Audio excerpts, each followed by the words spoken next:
Assalamualaikum warahmatullahi wabarakatuh. Saya Andi Suwandi Rahadiansyah, utusan dari kampus YIH, ingin bertanya kepada Ustadz, yang dimana saya akan mencoba untuk melihat kondisi saat ini, yang dimana negara ini bisa dikatakan bahwasanya dengan kehadirannya ulama besar yang sedang panas beritanya saat ini, yaitu FPI, yang dimana ulama atau yang sering disebut oleh pengikutnya yaitu Habib Rizik, kenapa kemudian dia sampai dipenjarakan? Oleh sebab itu, apakah yang hal yang urgen, kenapa kemudian dia sampai masuk ke dalam jalur hukum? Mungkin hanya itu. Sekian dari saya, terima kasih. Assalamualaikum warahmatullahi wabarakatuh. Assalamualaikum warahmatullahi wabarakatuh. Tiang mau bertanya di acara laporan TV niki, gimana pendapat Ustadz tentang kejadian fenomena politik terkait dengan HRS pada saat sekarang ini? Apakah beliau termasuk pembangkang atau pembela negara? Terima kasih, mohon penjelasannya. Assalamualaikum warahmatullahi wabarakatuh.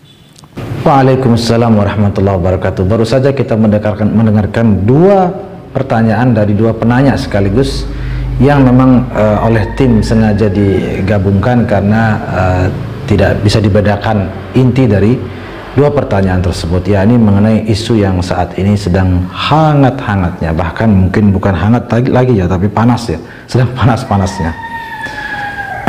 Terutama semenjak kepulangan Ketua Umum Front Pembela Islam.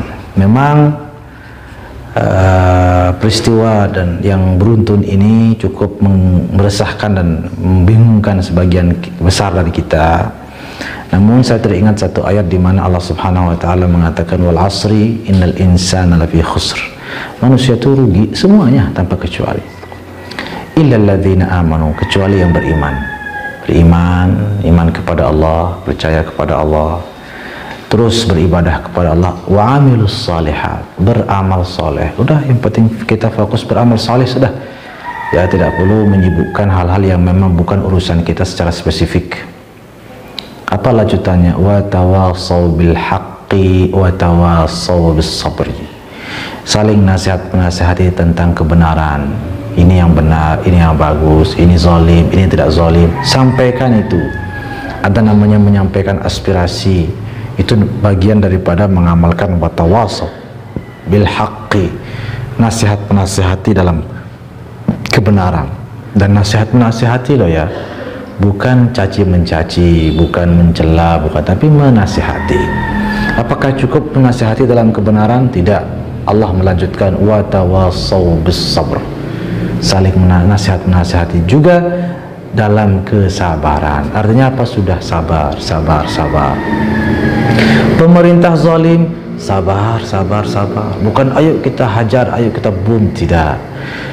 Rakyat zalim atau misalnya rakyat yang mungkin melakukan pelanggaran, sabar, jangan terlalu dibesar-besarkan, jangan terlalu diresahkan. Pokoknya itulah tawassaw bis sabr. Yang namanya orang sabar, insya Allah disayang Tuhan, kan gitu katanya. Kalau Allah sayang pada kita, maka sudahlah, percayakan kepada Allah Subhanahu wa taala yang akan tuntaskan semuanya dengan sebaik-baiknya. Yang penting kita terus berpegang teguh kepada kebenaran yang kita yakini. Selanjutnya yang juga tidak kalah penting, kita nasihati dalam kesabaran. Maksudnya jangan dipanas-panasi suasananya, jangan diperkeruh, jangan diperbesar sehingga makin, ini kan sudah kita tahu suasana hangat, atau panas, jangan dibakar-bakar lagi dengan menyebarkan hoax, menyebarkan isu-isu yang provokatif, sehingga barangkali ada yang sibuk memprovokasi bagaimana agar rakyat melawan pemerintah, bagaimana ada juga sebagian yang sibuk mengompor-ngompori bagaimana agar rakyat itu melawan Habib Rizik dan FPI. Jadi kalau seperti yang akan terjadi adalah perang saudara, na'udzubillah min dzalik. Maka daripada sibuk seperti, lebih baik kita Tawasau bersabar, sabar. Sudah kita serahkan kepada Allah. Mari kita jaga kedamaian, jaga persatuan dan kesatuan, dan jangan mau diadu domba. Ada satu hadis, bahkan hadis riwayat At-Tabrani ini juga penting buat pelajaran buat kita.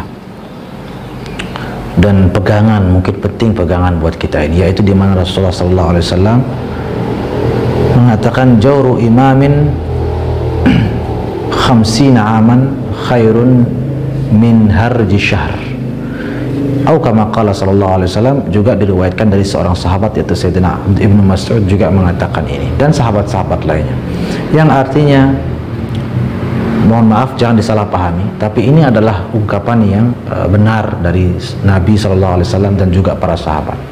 Beliau mengatakan kezaliman seorang pemimpin selama 50 tahun,